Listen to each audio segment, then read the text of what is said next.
The Mafia king who could end lives with a whisper stood trembling outside a maid's door at midnight on Valentine's Eve. Rosa Felix, the only woman in his blood-soaked empire who dared scold him, defy him, see him, had just become his greatest weakness. When he whispered, "I need you in I my need life," you in my she life. didn't flinch. She didn't bow. She asked the one question that could destroy What them makes both. you think a man What drowning in makes you power think a man deserves to be drowning in saved? power deserves to be saved? In a mansion built on fear, the deadliest confession wasn't about murder. It was about loneliness. And it was about to cost them everything. Welcome. Your support means everything to this channel. Do me a favor. Comment below with your city and the current time where you are. It helps us understand our amazing community better. The mansion was drowning in red. Roses lined every hallway. Champagne bottles crowded the marble counters. Heart-shaped balloons bobbed against the vaulted ceilings like mocking ghosts. Arnold Dino hated Valentine's Day. He hated the performance of it, the lie of it. Love to him had always been transactional. Something bought, something owed, something that vanished the moment the money stopped flowing. But tonight, the silence in his chest was unbearable. He sat alone in his office on the third floor, surrounded by mahogany and leather, watching security footage flicker across 6 screens. His men patrolled the grounds. His business partners sent hollow greetings via encrypted messages. His phone buzzed with offers from women who knew his net worth better than his name. And yet, the loneliness crushed him like a vice. Arnold poured another glass of whiskey. His hand steady despite the chaos in his mind. He was 42 years old. He had built an empire from blood and cunning. He had survived betrayals, wars, and losses that would have broken softer men. But tonight, surrounded by wealth and power, he felt like a beggar. Because no one spoke to him. They feared him. They obeyed him. They smiled at him with teeth full of lies. But no one saw him. Except her. Rosa Felix. His mind drifted to her without permission, the way it had been doing for months now. She was the only person in this gilded prison who treated him like a human being. She didn't flinch when he entered a room. She didn't lower her eyes or measure her words. Last week, she'd scolded him for leaving coffee rings on the antique desk. "You think money makes you above coasters, Mr. Dino?" she'd said, hands on her hips, her dark eyes flashing with irritation. He'd been so stunned he'd laughed. Actually laughed. A sound so foreign it had startled even him. Arnold stood abruptly, the chair scraping against the floor. The whiskey sloshed in his glass. His heart pounded with a reckless urgency he didn't understand. He needed to hear her voice. He needed her honesty, her clarity, the way she cut through his world like a blade through fog. He needed her. Before he could stop himself, Arnold was walking. Down the hallway. Past the ridiculous decorations. His Italian leather shoes barely made a sound against the marble. His men nodded as he passed, but he didn't see them. His vision had narrowed to a single point. The staff quarters on the east wing. Rosa's room. He hesitated outside her door, his hand raised to knock. What was he doing? He was Arnold Dino. He didn't ask for anything. He took.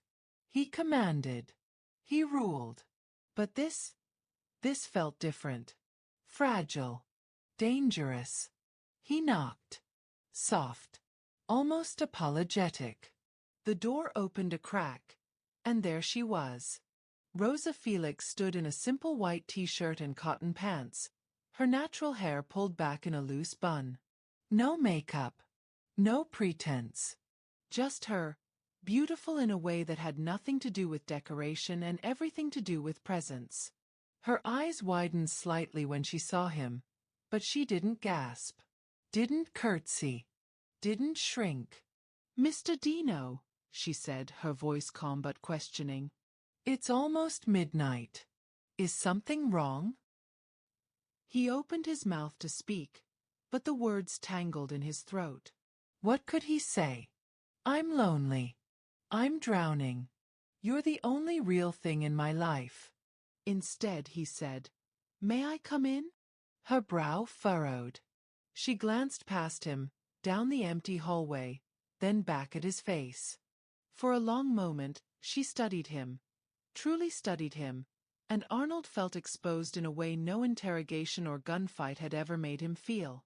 It's Valentine's Eve, she said carefully, and you're standing outside my door. I know what day it is. Do you? Her tone wasn't cruel, but it wasn't soft either. It was honest. Because this doesn't look like a man who's celebrating. Arnold's jaw tightened. I'm not celebrating. I'm surviving. Something shifted in her expression. Not pity. Rosa never gave him pity, but recognition. She stepped aside, opening the door wider. 5 minutes, she said. And you're going to tell me what this is really about. He stepped inside, and the door clicked shut behind him. The room was small. A single bed with a patchwork quilt. A wooden dresser. A lamp casting warm light over a stack of worn books. It smelled like lavender and something sweeter. Her. It was the opposite of his cold, vast bedroom upstairs. It felt like home. Rosa crossed her arms, leaning against the dresser. Talk. Arnold turned to face her, and for the first time in decades, he let the mask slip. I need you in my life, he whispered. The words hung between them like a confession. Have you ever met someone whose honesty made you feel more alive than any compliment ever could? Drop your story below. Rosa didn't move. Didn't blink. She simply held his gaze with those unflinching dark eyes that had unnerved him from the first day she'd walked into his mansion 6 months ago. You need me in your life, she repeated slowly, as if testing the words for traps. What does that mean, Mr. Dino? Arnold's hands curled into fists at his sides. He wasn't used to explaining himself. In his world, declarations were commands, and commands were obeyed without question. But Rosa had never lived in his world. Not really. She existed adjacent to it, moving through his empire like water through stone, unchanging and unbothered. It means. He exhaled sharply, running a hand through his dark hair. It means I'm tired of being surrounded by people who lie to me. I'm tired of conversations that mean nothing. I'm tired of. He stopped, his voice catching. I'm tired of silence that feels like death. Rosa's expression softened, but only slightly. So you came to my room at midnight on Valentine's Eve because you're lonely. The word hit him like a bullet. Lonely. Such a small, pathetic word for the vast emptiness consuming him from the inside out. Yes, he admitted, and it felt like peeling off his own skin. I'm lonely. She pushed off the dresser, taking a single step toward him. And what do you think I can do about that? Arnold's breath hitched. Up close. He could see the faint scar above her left eyebrow, the way her full lips pressed together when she was thinking, the intelligence that burned in her eyes like a quiet fire. She wasn't afraid of him. She had never been afraid of him. And God help him, that terrified and thrilled him in equal measure. You talk to me like I'm human, he said, his voice raw. Not like I'm a monster. Not like I'm a god. Just human. You scolded me about coffee rings. Rosa. Do you know how long it's been since someone cared enough about me to be annoyed? Her lips twitched, almost forming a smile. You mean no one else has the nerve to tell you when you're being careless? No one else sees me long enough to notice. The air between them shifted, charged with something neither of them had named yet. Rosa wrapped her arms around herself, a defensive gesture that told Arnold she felt it too. This dangerous pull, this unbidden connection that had been building in stolen moments and brief exchanges. Mr. Dino. Arnold, he interrupted. My name is Arnold. And I don't want you to call me anything else when we're alone. Her eyes narrowed. We shouldn't be alone. You're my employer. I'm your maid. There are lines, Arnold, and you're standing on the wrong side of every single one. He took a step closer, and she didn't retreat. Point for courage. Point for her. I know, he said quietly. I know what this looks like. I know what people would say. But I also know that for 6 months, the only time I felt anything real is when you've walked into a room and treated me like I matter beyond my money and my name. Rosa's jaw tightened. You think I treat you special? I treat you the same way I treat everyone. With honesty. That's not magic, Arnold. That's basic respect. Respect. He tasted the word like it was foreign. In my world, respect is bought or beaten into people. It's transactional. But you give it freely. Even when I don't deserve it. Especially when you don't deserve it, she corrected, and despite everything he smiled. See? That. Right there. He gestured between them, his hand trembling slightly. You challenge me. You push back. You make me think about things I've spent years avoiding. Rosa shook her head slowly, but her voice had lost some of its edge. What are you really asking me, Arnold? Because if you're looking for company on Valentine's Eve, there are 100 women who would. I don't want them. The words came out fiercer than he intended, almost desperate. I don't want women who see dollar signs or power or some dark fantasy. I want someone who sees me. The man who drinks too much coffee and forgets coasters. The man who sits alone in a mansion full of people and feels invisible. He paused, his voice dropping to a whisper. I want the woman who isn't afraid to tell me the truth, even when the truth stings. Silence filled the small room like a living thing. The distant sound of wind against windows. The soft hum of the heating system.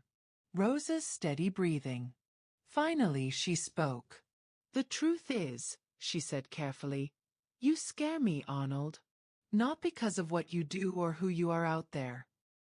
She gestured vaguely toward the door. But because of this. Because lonely men make reckless decisions. And I can't afford to be anyone's reckless decision. The rejection should have angered him. Instead, it hollowed him out. I'm not trying to own you, Rosa. I'm trying to know you. She studied his face for a long moment, searching for something. Whatever she found made her shoulders drop slightly, her guard lowering by inches. Then sit down, she said, nodding toward the edge of her bed. And tell me why a man who has everything is standing in a maid's room begging for scraps of conversation. Arnold sat. And for the first time in 20 years, he told the truth. Arnold sat on the edge of Rosa's bed, his hands clasped between his knees like a penitent in confession. The posture looked wrong on him. This man who commanded rooms with a glance, who'd built an empire on the bones of his enemies. But here, in this small space that smelled of lavender and honesty, he looked almost ordinary. Rosa remained standing, maintaining distance like a negotiator who knew better than to give ground too quickly. She leaned back against her dresser, arms still crossed, waiting. I don't know how to do this, Arnold admitted, staring at his hands. Talk. Really talk. Without agenda or strategy. Try using words that aren't commands, Rosa suggested dryly. That's usually a good start. Despite everything, he huffed out a laugh. See? That's what I mean. No one else would dare. No one else is stupid enough, she interrupted. There's a difference between bravery and survival instinct, Arnold. Most people in this house choose survival. And you? Rosa's expression darkened slightly. I choose dignity. There's a difference. Arnold looked up at her, really looked at her, and saw the steel beneath the softness. Rosa Felix wasn't just unafraid. She was unmovable. Whatever life had thrown at her before she'd arrived at his doorstep, it had forged her into something rare. A woman who knew her worth in a world designed to make her forget it. "How do you do it?" he asked. "Stay so intact in a place like this." "By remembering that this place isn't who I am," Rosa replied. "It's where I work. Nothing more. Nothing less." She tilted her head, studying him with that unnerving perception. "You, on the other hand, seem to have forgotten where you end and your empire begins." The observation cut deeper than any insult. Because she was right. Arnold Dino was his empire. He'd poured every piece of himself into building it, maintaining it, expanding it.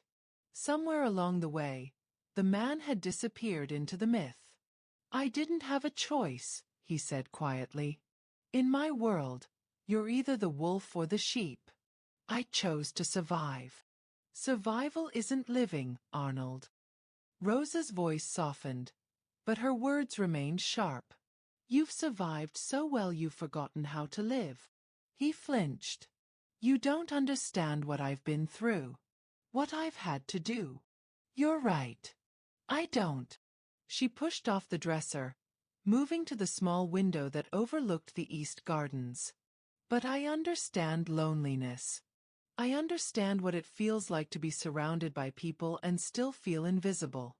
The difference is, I didn't build walls and call them kingdoms." Arnold stood, frustration bleeding into his voice. "What was I supposed to do? Let them destroy me? Let them take everything I built?"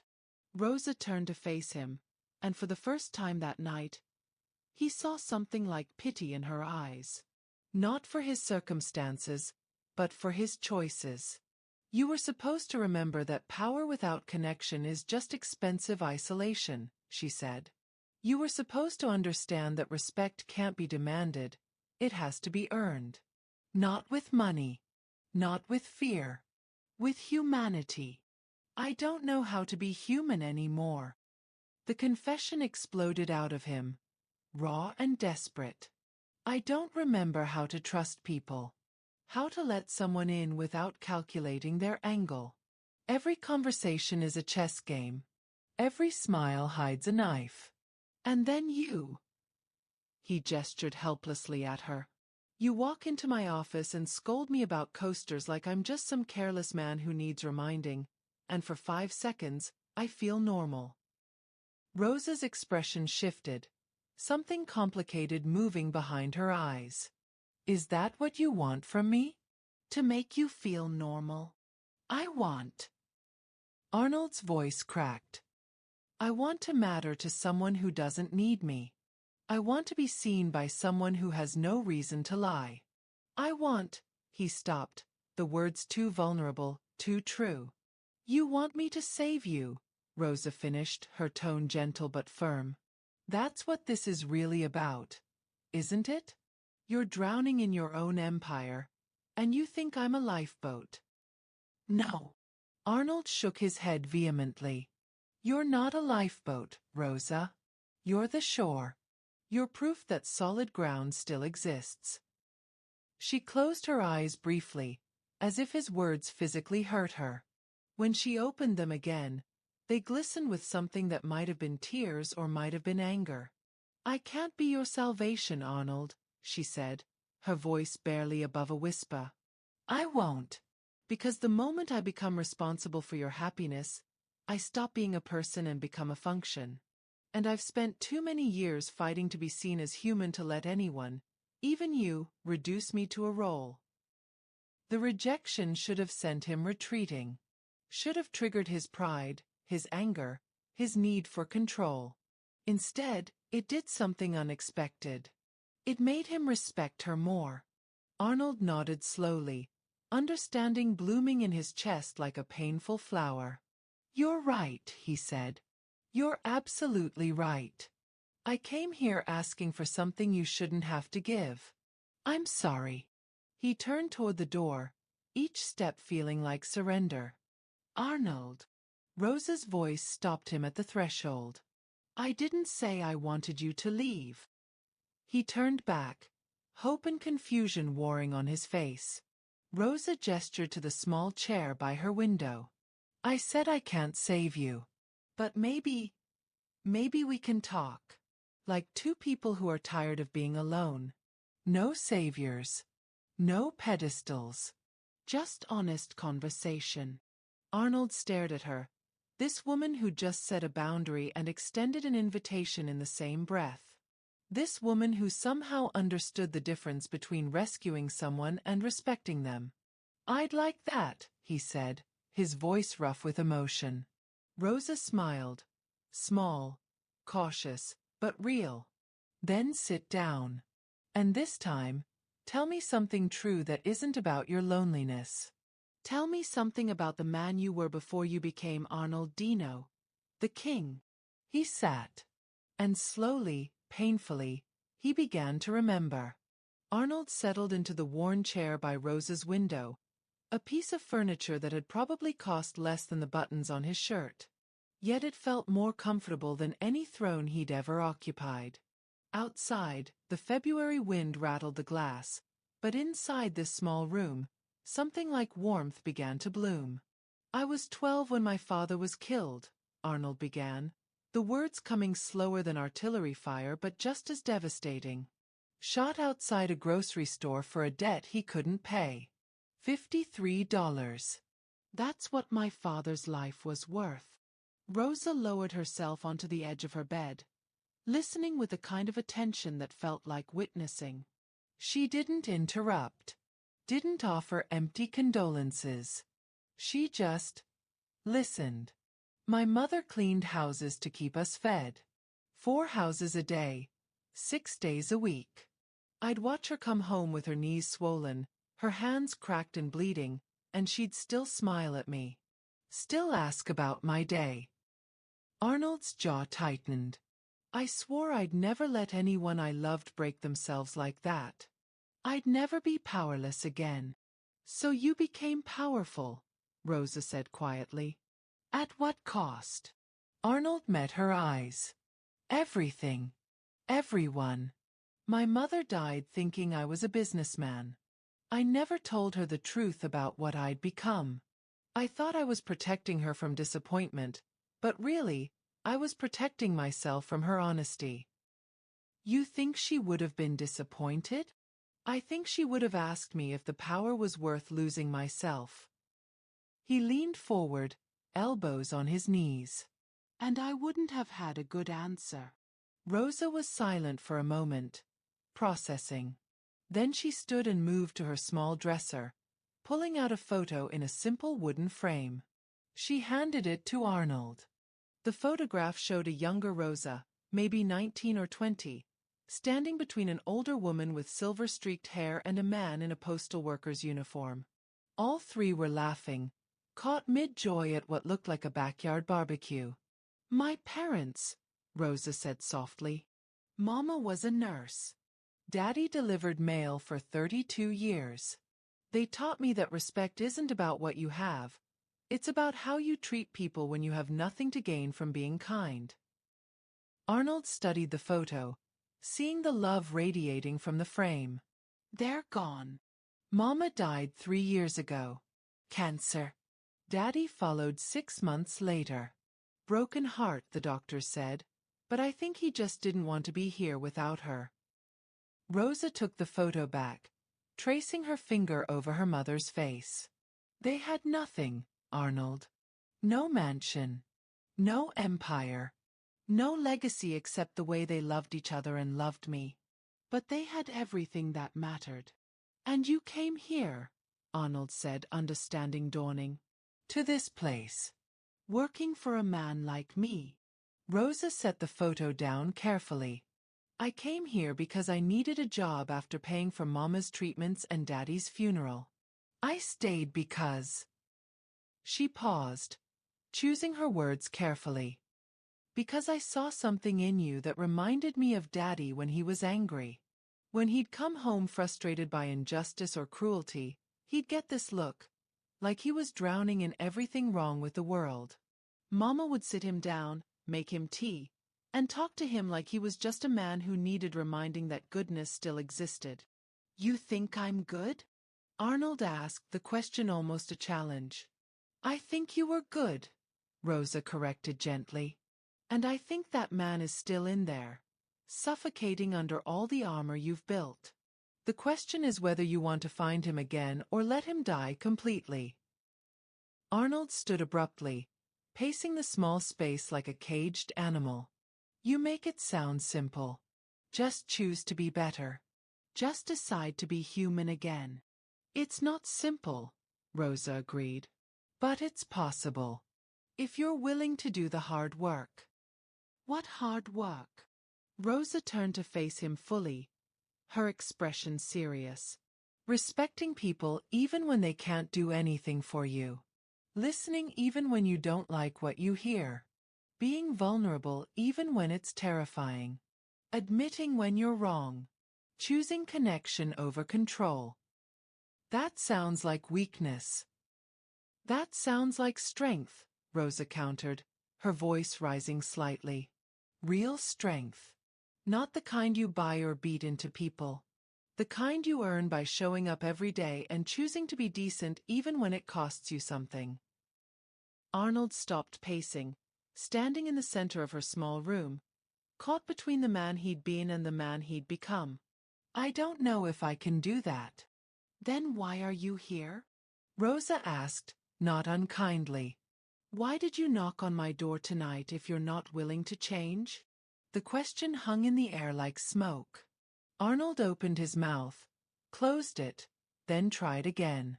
"Because when I'm with you, I remember what it feels like to want to be better. Not more powerful. Not richer. Just better. More human." He looked at her with naked honesty. "You make me want to be worthy of the way you see me." Rosa's breath caught. For a moment, her careful composure cracked, revealing something tender beneath. "And how do I see you?"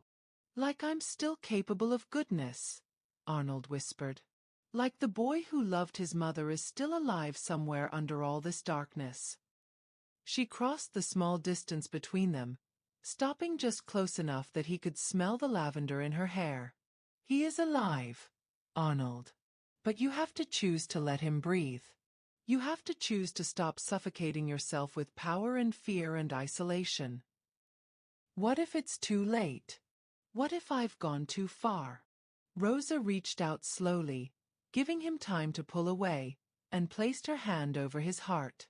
The touch was electric, innocent, and devastating all at once. "Your heart is still beating," she said simply. "That means it's not too late.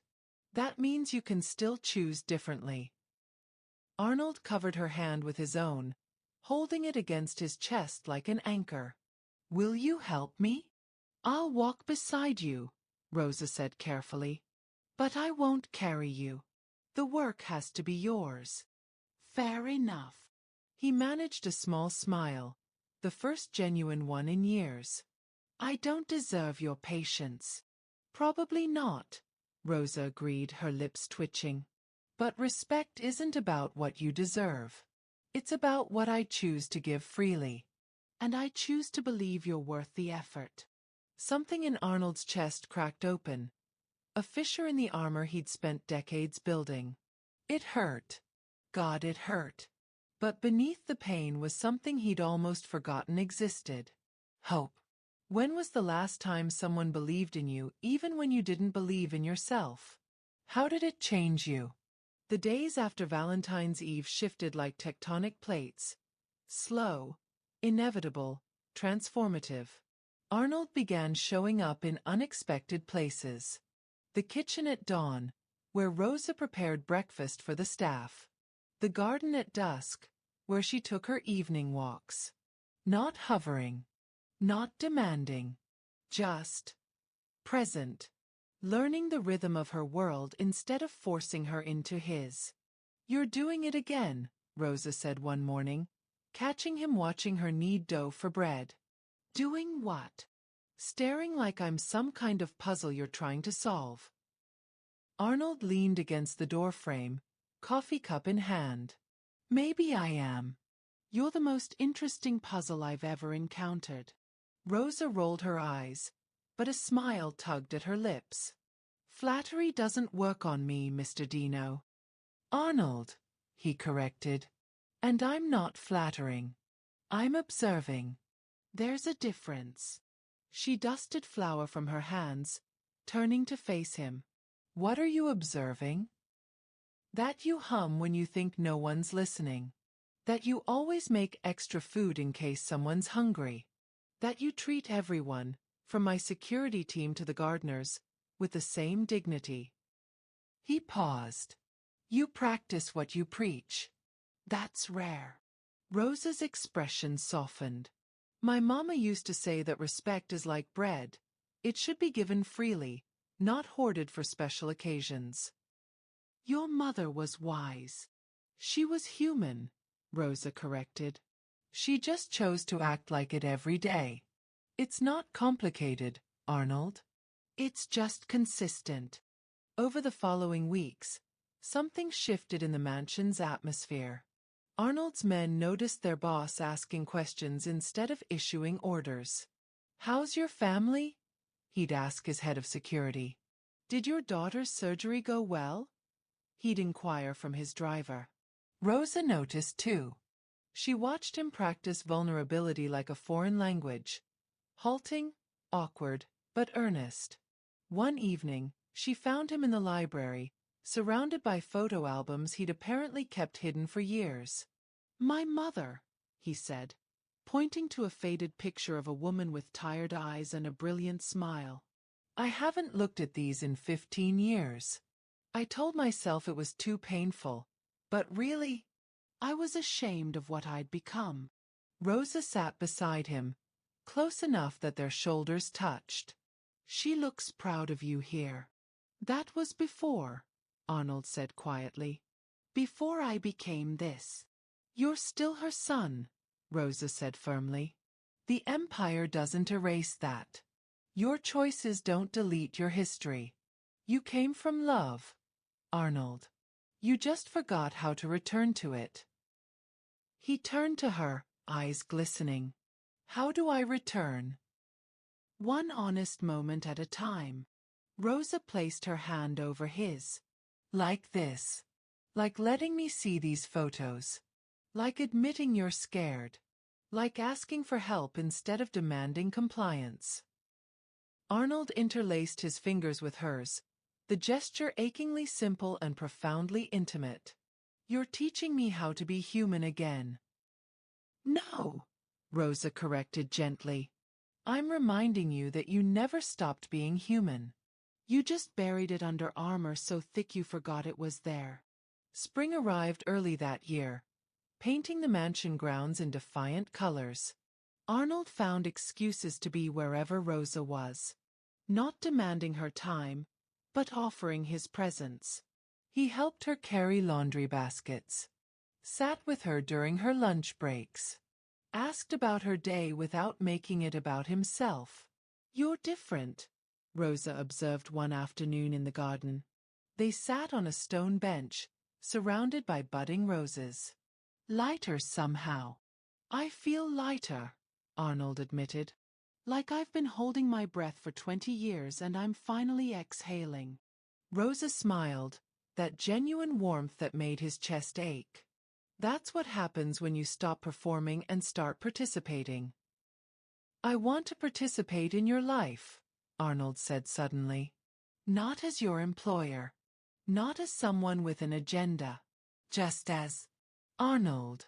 The man who's learning that respect and connection matter more than control. Rosa studied him carefully. What exactly are you saying? Arnold turned to face her fully, vulnerability etched into every line of his face. I'm saying that you've become the most important person in my world. Not because you're useful or convenient or obligated, but because you see me, the real me, and you still choose to show up. You still choose kindness. You still choose to believe I can be better. Arnold, I'm not asking for anything, he interrupted gently. I'm just telling you the truth. You've taught me that respect is the foundation of everything real. And I respect you, Rosa Felix, more than I've ever respected anyone. Your courage, your consistency, your refusal to compromise who you are, even in a world designed to make you small. Rosa's eyes shimmered with unshed tears. Do you know what you're saying?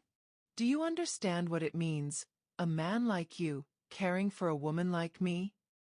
It means I'm finally making a choice based on what matters instead of what looks acceptable, Arnold said firmly. It means I'm choosing connection over convention. It means I'm choosing you if you'll have me. Not as a possession. Not as a transaction. But as an equal. As someone I admire and respect and... He paused, the word catching in his throat. And... Rosa prompted softly. And love, Arnold finished, the word barely a whisper but carrying the weight of mountains. I love you, Rosa. Not the idea of you. Not what you can do for me. But you, your strength, your honesty, your ability to make me want to be worthy of your respect. Rosa's hand found his cheek, her touch gentle but grounding. Love built on respect, she murmured. My mama would have liked that. Is that a yes? Arnold asked, hope and fear warring in his voice. Rosa leaned forward, pressing her forehead against his. That's a let's find out together. Because respect is the root, Arnold. But love is the flower. And flowers take time to bloom. I have time, Arnold promised. All the time you need. But the world outside their bubble wasn't interested in waiting. It started with whispers among the staff. Then sideways glances from Arnold's associates. Then a confrontation that shattered their fragile peace. Victor Morales, Arnold's oldest business partner, cornered him in his office one evening. What the hell are you doing, Dino? Arnold looked up from his desk, expression calm but guarded. Be specific. The maid, Victor spat. Everyone's talking about it. You're making yourself look weak. Distracted. Soft. I'm making myself look human, Arnold corrected coldly. There's a difference. Victor slammed his hand on the desk. Human gets you killed in our world. Human gets you betrayed, undermined, destroyed. You built this empire on fear and respect, the kind that comes from power, not from playing house with the help. Arnold stood slowly, his voice dropping to a dangerous whisper. Don't talk about her like that. I'll talk about her however I want. She's nobody. Arnold. A maid. And you're jeopardizing everything we've built because you're lonely. Victor's laugh was cruel. This is pathetic. Get out. Not until you listen to reason. Get out. Arnold roared, and for a moment, the old king returned, terrible and absolute. Get out of my office, out of my house, and if you ever speak about Rosa that way again, you'll discover exactly how unsoft I can be. Victor left, but his poison lingered. That night, Arnold found Rosa in the kitchen, cleaning up after dinner service. One look at his face told her everything. They're talking, she said simply. It wasn't a question. Let them talk. Arnold, this affects me too. Rosa set down her dish towel, her expression serious. I'm not naive. I know what people think, what they're saying. And I know what it means for a black woman to be involved with a man like you. The assumptions. The accusations. I don't care what they think, Arnold interrupted. But I do. Rosa's voice rose, frustration bleeding through. You get to be the powerful man who chose love. I get to be the maid who seduced her way up. You get to be brave. I get to be calculating. That's how this works, Arnold. That's always how this works. The truth hit him like a physical blow. He'd been so focused on his own journey, his own transformation, that he hadn't fully considered the cost she'd have to pay. "I'm sorry," he said, the words inadequate but sincere. "I'm so sorry. I never meant to make your life harder." Rosa's shoulders sagged, exhaustion written in every line of her body. "I know you didn't. But intention doesn't change reality. And the reality is, loving you comes with a price I'm not sure I can afford." "What are you saying?" Rosa met his eyes, her own glistening with tears. "I'm saying maybe this was a mistake. Maybe we moved too fast. Maybe," her voice cracked, "maybe respect isn't enough when the whole world is determined to disrespect us." Arnold felt his world tilting. "Rosa, please. I need time," she whispered. "I need to think. Away from you. Away from this." She walked past him, leaving Arnold alone in the kitchen, surrounded by the ruins of his hope. 3 days of silence felt like 3 years. Arnold didn't chase her. Didn't demand an audience. Didn't use his power to force proximity. Instead, he sat with the discomfort of her absence and asked himself the hardest question. What does loving her actually require? The answer came slowly, painfully. Her freedom. Her agency. Her right to choose without pressure. But that didn't mean he couldn't show her what she meant. Arnold called a meeting with his entire organization. Every associate, every partner, every person who'd whispered or judged or assumed. "I'm making some changes," he announced, standing before them in his conference room. "Effective immediately, this organization will operate differently. With transparency.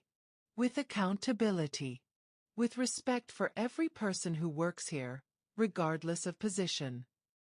Murmurs rippled through the room. "I've spent 20 years building power through fear," Arnold continued. "And it's made me wealthy, influential, and completely alone. I'm done with that. I'm done pretending that control equals strength. I'm done sacrificing humanity for empire." Victor stood, his face twisted with contempt. "You're going to destroy everything we built." "No," Arnold said calmly. "I'm going to build something worth keeping. Something my mother would be proud of. Something based on respect, real respect, not the kind bought with fear." He looked directly at Victor. "And anyone who can't operate within that framework is free to leave." The room erupted. Some walked out immediately. Others stayed, curiosity outweighing cynicism. But Arnold didn't waver. After the meeting, he found himself in the East Wing, standing outside Rosa's door once again. But this time, he didn't knock. Instead, he slid a letter underneath. Handwritten, vulnerable, and true. "Rosa, I won't ask you to come back. I won't pressure you or manipulate you or use my position to influence your decision. Because real love, love built on respect, honors your right to choose, even if that choice breaks my heart. You taught me that respect is the root of everything real. So I'm respecting your need for space, your concerns about the cost, your right to protect yourself from a world that will judge you unfairly. But I want you to know, I'm changing. Not because I think it will bring you back, but because you showed me that change is possible. You showed me that the boy who loved his mother is still alive, still capable of goodness. Whatever you decide, thank you. Thank you for seeing me. Thank you for believing I could be better. Thank you for teaching me that power without humanity is just expensive emptiness. You were right about everything. With respect and love, Arnold." He walked away before he could second-guess himself. Rosa found the letter at dawn. She read it 3 times, tears streaming down her face, her heart warring with her head. Then she made her choice. Arnold was in the garden, the place where they'd shared so many quiet conversations, when she found him. He stood with his back to her, staring at the roses that had fully bloomed overnight. You changed the entire structure of your organization, Rosa said softly. Arnold turned, hope and fear naked on his face. You heard. The whole mansion heard. Victor left.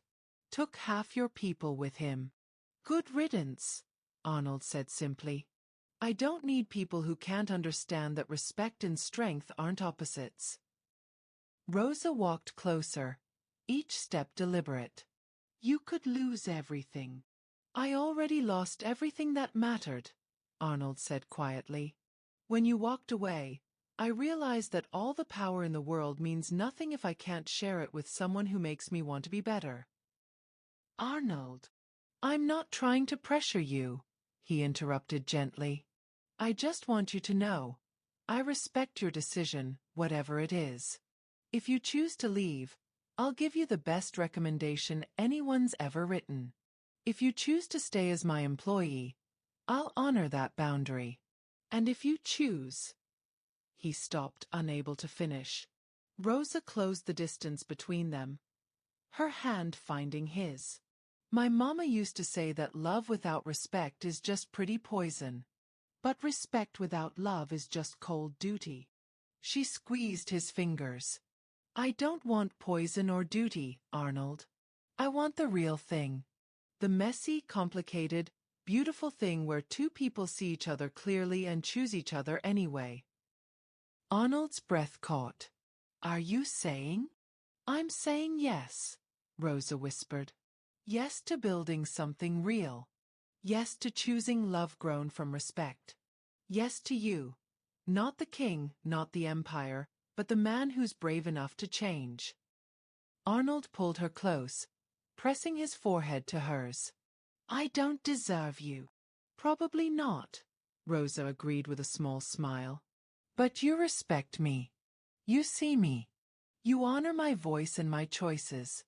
And that's the foundation of everything real. Respect is the root. Arnold murmured. And love is the flower, Rosa finished. They stood in the garden as dawn broke fully, two people who'd found each other in the ruins of loneliness and built something entirely new. Not perfect. Not easy. But real. Rooted in respect, blooming into love. Thank you, Arnold whispered against her hair, for teaching me how to be human again. Rosa pulled back to look at him, her dark eyes warm with affection and promise. Thank you for being willing to learn.